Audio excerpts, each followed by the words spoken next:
Hello students, today we'll start with another part of the sources of finance for a joint stock company. Till now we have finished all the long-term sources of finance. So today we will do the revision of the part sources of finance, that is your short-term sources of finance for a joint stock company. So there are not many sources of short-term sources of finance for a joint stock company, which includes your public deposits, cash credit, installment credit, and customers advances, factoring, etc. So we'll start with public deposits, commercial banks, trade credits, installment credit, factoring, advances from customers, and intercorporate deposits. So one by one we all study all these things, all these sources in details. So now public deposits. What the public deposits? जो public deposits दे रही है banking company के अलावा बाकी जिन organisations को देती है और जिन कंपनीज को पब्लिक अपने डिपॉजिट्स या अपनी सेविंग्स देती है, that is called to be public deposits. So this is public deposits refers to the deposits of money made by the public with non-banking companies. तो non-banking companies जो भी हो गई उनको जो दे रहा है डिपॉजिट वो पब्लिक डिपॉजिट कहा जाता है. These deposit represents loan from the public including employees and shareholders of the company. तो shareholders भी public जो है कंपनी को पब्लिक डिपॉजिट दे सकते हैं, आपके एम्प्लॉइज भी दे सकते हैं, and the common public as well provide the deposits to the company. This source has become popular due to various reasons. Right? क्यों आपका बहुत फेमस रीजन है. एक साइड पे डिपॉजिटर्स को एक हाई इंटरेस्ट मिलता है जो बैंक डिपॉजिट से ज्यादा होता है, दूसरी तरफ कंपनीज को बाकी लोन्स से चीपर पड़ता है. ठीक है. This source has become popular due to various reasons. Depositors get a higher rate of interest than that available on banks deposits, and at the same time companies find it cheaper than loans from banks and financial institutions. Now, what are the advantages of the public deposits? It is economical. Economic in the sense the interest payable on public deposits is lower than the interest charged by banks and special financial institutions. Interest paid on deposit is a deductible expense for income tax purpose. तो income tax purpose पे इनका जो interest है वो deductible भी हो जाता है, तो कंपनी को ये फायदा भी हो जाता है. And it's a simple administrative cost of deposits is lower than that involved in the issue of shares and debentures. तो जितना शेयर्स इशू और डिबेंचर्स को इशू करने के लिए एडमिनिस्ट्रेटिव कॉस्ट लगानी पड़ती है, पब्लिक डिपॉजिट में वो कॉस्ट नहीं लगती. The procedure of inviting public deposits is simple and lesser formalities are involve. तो सिंपल प्रोसेस होती है और फॉर्मेलिटीज कम इन्वॉल्व होती हैं as compare to issue of shares, issue of debentures, etc. Now, trading on equity, as you know, the rate of interest is fixed. The company can derive the benefit of trading on equity. By using public deposits, the company can pay a higher dividend to equity shareholders and thereby raise its reputation. So, what is trading on equity? When along with the fixed charge, okay, along with equity shares, some fixed charge financial resources are being arranged by a company. So benefit of trading on equity, that is benefit of extra dividend can be provided to the equity shareholders. जब fix charge आप financial resources use करते हैं equity shares के साथ, तो उससे क्या होता है, इक्विटी शेयर होल्डर को फायदा हो जाता है, उनका डिविडेंड बढ़ जाता है. This is what called to be trading on equity. No charge on assets. The public deposits generally do not involve a charge on the assets of the company. कोई भी कंपनी को अपने एसेट्स मॉर्गेज नहीं रख के देने पड़ते public deposits के साथ, तो आपका कोई चार्ज नहीं है. तो assets of the company remains free which they can use to raise further funds in times of their need. The company can use its assets as security to borrow from other sources. Okay. Now, disadvantages क्या है? Unreliable. ये source unreliable है. Unreliable क्यों है? Public deposits are an uncertain and unreliable source for finance. The depositors may not respond when the conditions in the economy are uncertain. Therefore, public deposits are called fair weather friends it is not advisable to depend upon them for long term finance. तो long term finance के लिए एक reliable source नहीं है। दूसरा ये fair weather friends हैं, जब उनको कंपनी से बहुत अच्छा डिविडेंड मिल रहा है या अच्छा इंटरेस्ट मिल रहा है तभी देते हैं, अदरवाइज वो नहीं रेडी होते। तो कंपनी इस चीज के लिए उन पर डिपेंड नहीं रह सकती कि सोर्स ऑफ फाइनेंस इससे रेज किया जा सकता है अगर उनको कोई नीड्स हैं उनकी या इमरजेंसीज हैं तो। Risk to the investors, depositor face high risk as they do not get any security for their investment. Management may use the deposits as they like. Management deposits को किसी तरह से भी यूज कर सकते हैं, राइट, प्रोडक्टिव अनप्रोडक्टिव रिसोर्सेज के लिए और कैपिटल फॉर्मेशन के लिए भी, राइट, एसेट्स खरीदने के लिए।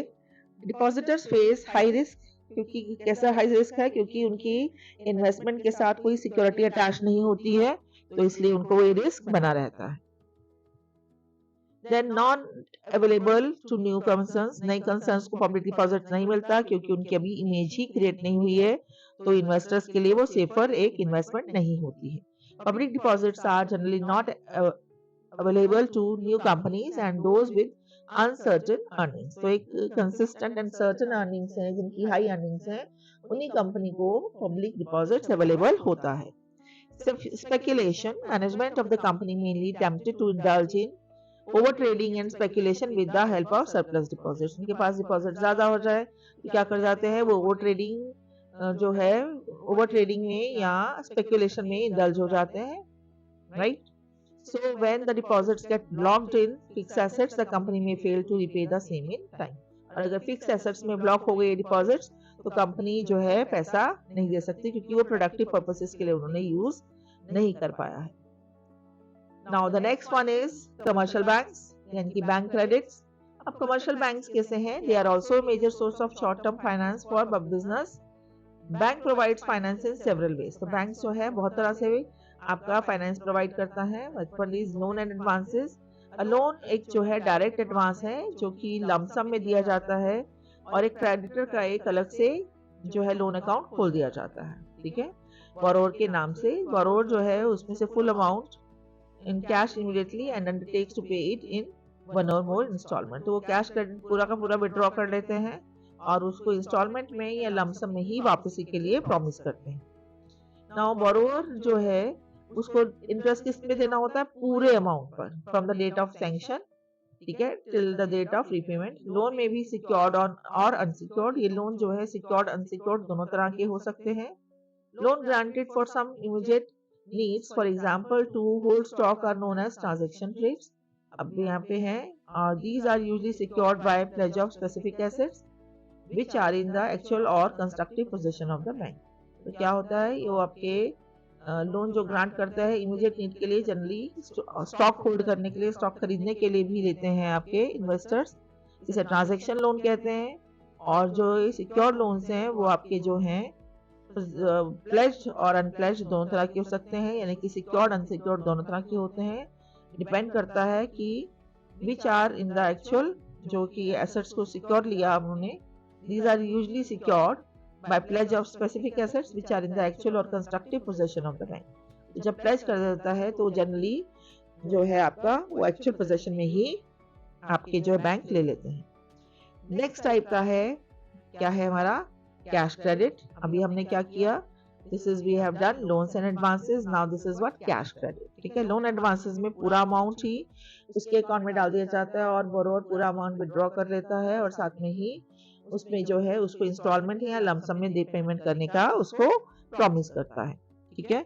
सो नाउ कैश क्रेडिट क्या है? It is a formal and revolving credit arrangement agreement under which a borrower is allowed to borrow up to a certain limit. अब क्या है, बोरोवर को एक अप टू सर्टेन लिमिट, किसी एक limit तक उसको विड्रॉ करने के लिए उसको ग्रांट कर दिया जाता है, उसको अलाउ कर दिया जाता है। Unlike a loan, it is a running account from which the amount can be withdrawn. This is amount नहीं, the from which the amount can be withdrawn. एक रनिंग अकाउंट होता है लोन की जगह, और इसमें से अमाउंट एक अप टू लिमिट तक एक रनिंग अकाउंट है, अमाउंट जिसमें से विड्रॉ किया जा सकता है, right, and paid back from time to time subject to the stipulated amount। और पे बैक होता है टाइम के टाइम टू टाइम उसको। आपके स्टिपुलेटेड अमाउंट यानी कि एक फिक्स अमाउंट भी दे सकते हैं, लमसम भी दे सकते हैं, तो वहां तक उसको पे करना होता है एक लिमिट में। दो तरह के आपके क्लीन कैश क्रेडिट और secured cash credit. Clean cash credit means जहां पर कोई सिक्योरिटी अटैच नहीं है लोन के साथ, उसे क्लीन कैश क्रेडिट कहते हैं। दूसरी तरफ आपका हो गया सिक्योर्ड कैश क्रेडिट, यानी कि जिसके अगेंस्ट कोई सिक्योरिटी कंपनी ने प्लेज कर रखी है, मॉर्गेज कर रखी है, right. When the cash credit is not backed by any security under it, the borrower submits a promissory note which is signed by two or more securities. तो क्या है? Securities. So clean cash credit क्या है कि इस कोई आपकी जो है फिक्स एसेट्स नहीं होता, बैकअप नहीं होते सिक्योरिटी से साथ, बल्कि है the borrower submit A promissory note डाल देता है उसके बदले में कि वो सो एंड सो रेट पर अपना अमाउंट पे कर दे देगा, और जिसमें दो श्योरिटीज के साइन, दो से ज्यादा श्योरिटीज के साइन होते हैं सिर्फ, राइट। Secured cash loan में क्या है? The borrower is required to give security in the form of a tangible asset or guarantees. In both types of cash credit, the borrower has to pay interest only on the amount actually utilized. तो अब दोनों ही cases में cash credit में आपका loan advances में पूरा amount पर उसको इंटरेस्ट देना होता है, whether he has utilized whole of the amount or part of the amount. That is, bank is indifferent from that particular situations, and they just take or charge interest on whole of the amount of the loan which is being granted by the bank. But in case of cash credit, whatever part of the cash out of the allowed one from the bank is being used by the customer, the interest being charged on that only. कितना भी amount जो है banking company ने allow किया है customer को, ठीक है, कि वो विड्रॉ कर सकता है, और अगर कस्टमर ने जितना अमाउंट विड्रॉ किया है उसी अमाउंट पर उसको इंटरेस्ट देना पड़ता है, ठीक है। Now next is the fourth type of the thing is your discounting of bill. Okay, this is cash credit. The discounting of bill is the third type. This implies procuring cash from a bank in exchange for credit instruments. अब discounting of bill क्या है कि cash procure करता है एक credit instrument, और credit instrument क्या है? Bill of exchange. Commercial banks provide short term finance to business concerns by discounting their bill of exchange, promissory notes and hundis. तो अब क्या है? बिल ऑफ एक्सचेंज को भी वो डिस्काउंट करते हैं, हुंडीज को भी डिस्काउंट करते हैं, और आपके promissory notes, hundies, all the threes are instrument which can be discounted with the bank. Bank charge some commission for their services by paying a price lower than the face value of the credit instrument. तो कैसे आप अपने charges लेते हैं, अपनी commission charge करते हैं, अपने सर्विस चार्जेस कह सकते हैं आप इसको। कैसे लेते हैं? वो जितना अमाउंट है उसका आपका इंस्ट्रूमेंट का, उससे कम अमाउंट उसको देते हैं, और जो आपका डिफरेंस है that will be considered to the commission और the interest, right, or like charges being taken by the banking company. The holder of the instrument remains liable to the bank if the instrument is dishonored on maturity. Payment मिलने के बाद और charges देने के बाद भी holder तब तक लायबल होता है जब तक कि बैंक को अपना पूरा पैसा वापस नहीं मिल जाए। तो जैसे डिस्काउंटिंग ऑफ बिल है, 1000 का 10,000 का बिल डिस्काउंट कराया, तो बैंक है, suppose they are paying only 9,719 cash और बाकी 2,210 का इंटरेस्ट उन्होंने चार्ज कर लिया एज देयर कमीशन और देयर चार्जेस और एज इंटरेस्ट व्हाटएवर। सो 9,790 जो है आपका ड्रॉ जो है ले लेगा बैंक से, राइट, और 210 बैंक ने चार्ज कर लिया इंटरेस्ट। पर जब तक ये जो 10,000 का अमाउंट बैंक को नहीं मिल जाता ड्रॉई से, तब तक जो है थर्ड पार्टी यानी कि ड्रॉर जो है बैंक के लिए लायबल रहता है पेमेंट के लिए। Now the last one, the fourth one is your bank credit. It is a kind of temporary financial accommodation extended by paying to its regular customers. तो ये क्या है? एक तरह की एक टेम्परेरी अरेंजमेंट है जो बैंक अपने कस्टमर रेगुलर कस्टमर्स को प्रोवाइड करता है, जिसमें कि वो उसके करंट अकाउंट होल्डर्स को, अपने जितने भी बैंक के करंट अकाउंट होल्डर्स हैं, उनको फैसिलिटी देता है कि जितना अकाउंट में उनके पैसा है उससे एक स्पेसिफाइड लिमिट तक का अमाउंट ज्यादा एक जो है बैंक होल्डर राइट, और अकाउंट होल्डर बैंक से निकाल सकता है. It is a kind of temporary financial accommodation extended by paying to its regular customer. Under this arrangement or agreement, a customer having a current account with the bank is allowed to withdraw his account up to a specified amount. तो एक specified amount तक अपने account में से पैसे निकाल सकता है. A business enterprise can enter into agreement to take care of a temporary shortage of working capital. Interest is charged on the amount actually withdrawn and not at the amount sanctioned by the bank. तो bank overdraft में जितना bank ने जो sanction किया है उस amount पर interest नहीं लगता. इंटरेस्ट किस पे चार्ज होता है? एक्चुअली विड्रॉ, जैसे कि आपका कैश क्रेडिट में होगा. ठीक है. सो कैश क्रेडिट जो है typically offer to the businessman, और ओवरड्राफ्ट किसी भी इंडिविजुअल कस्टमर के साथ आपका जो है अरेंजमेंट बन सकता है. इंटरेस्ट जो है आपका डेली, दोनों के केसेस में आपके डेली आपका जो है उनके ऑन द बेसिस ऑफ आपका यहाँ पर भी जितना पैसा निकाल रहा है और ओवरड्राफ्ट पर जितना उसने यूज किया है. ठीक है.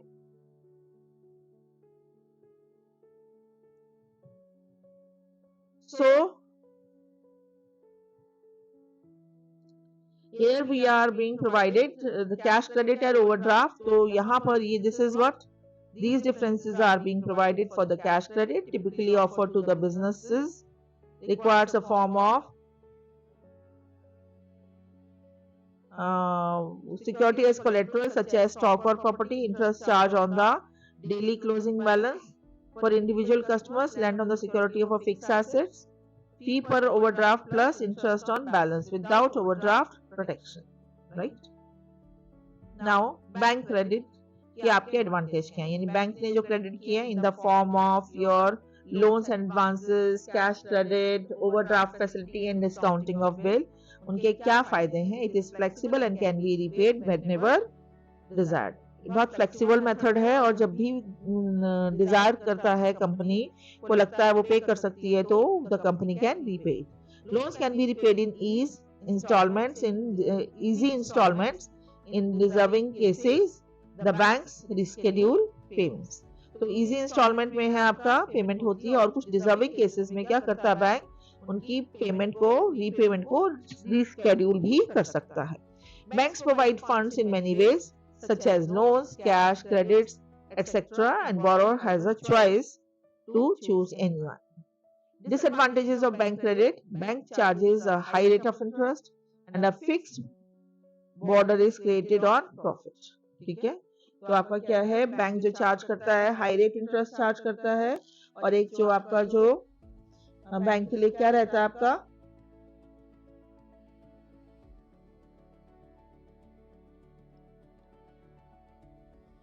राइट.